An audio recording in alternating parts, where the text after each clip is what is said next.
many threes were there? 1, 2, 2 threes. Oh, this one. So yeah. 2 threes, 3 fours,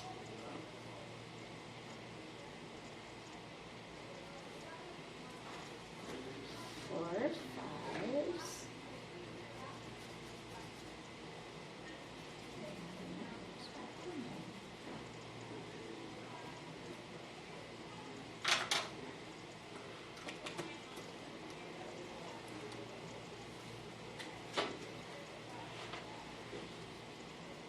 Oh, what? Ah, I wrapped it wrong.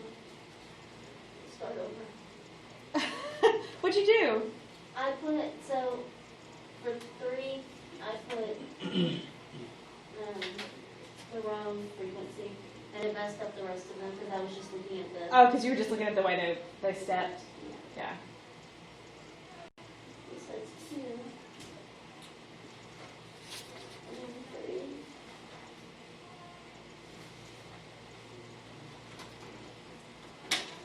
Oh, wait, is that 3 or is that 3 and then This is 5? 3. And then It's 5 1, is 2, 4? 3, 4. 5 is 6, 4. 1. Yeah. That's where I went And then wrong. that's as high as it goes. Mhm. And then it goes back down. And then it goes. It's perfect. That's just the same on the other side. Yeah. That's where I went.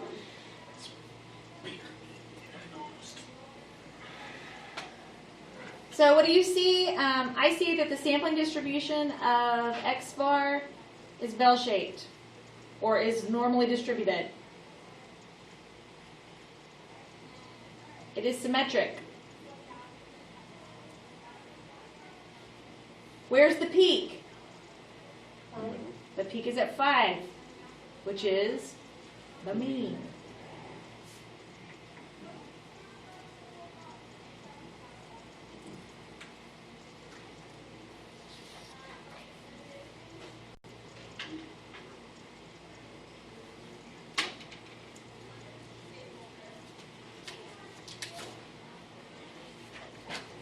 Okay, so we just did it with 2, with a sample size of 2.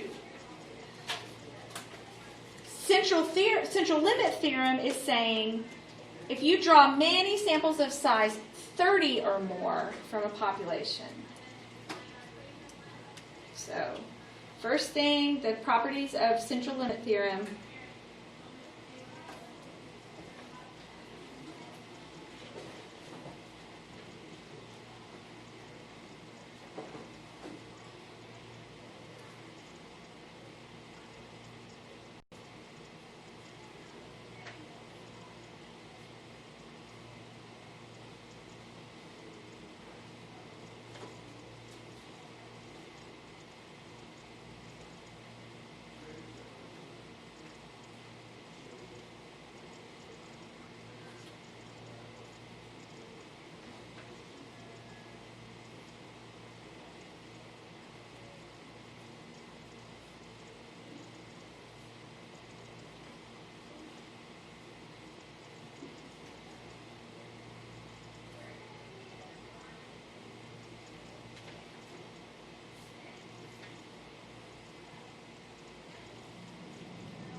So the first thing that central limit theorem says is that if we draw samples of size 30 or more from a population, then it's going to be approximately normal. But the other thing about central limit theorem is if the population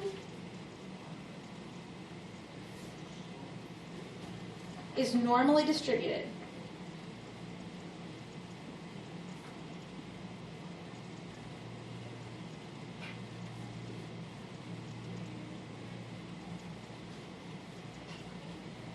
then the sampling distribution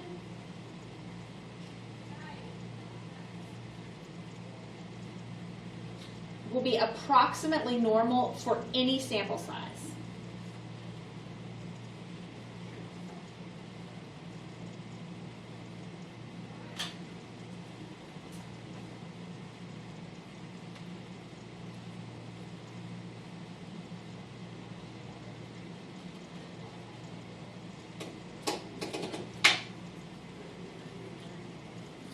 So central limit theorem is also what gives us permission for us not to have a sample size of 30 or larger if they tell you up front the population is normally distributed.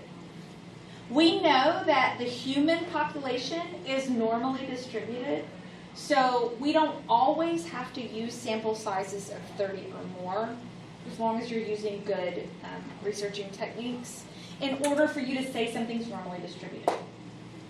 Because we know that the population is normally distributed, population of humanness. All right, so calculating variance and standard deviation. So I told you how to find standard deviation.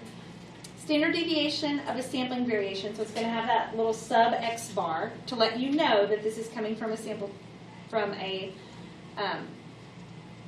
sampling distribution.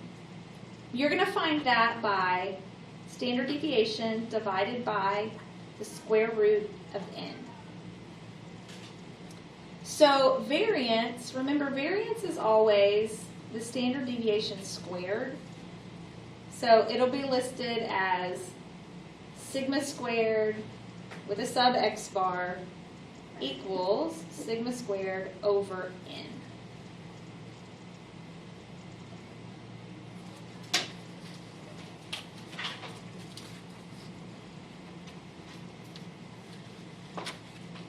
All right, how much is your cell phone bill?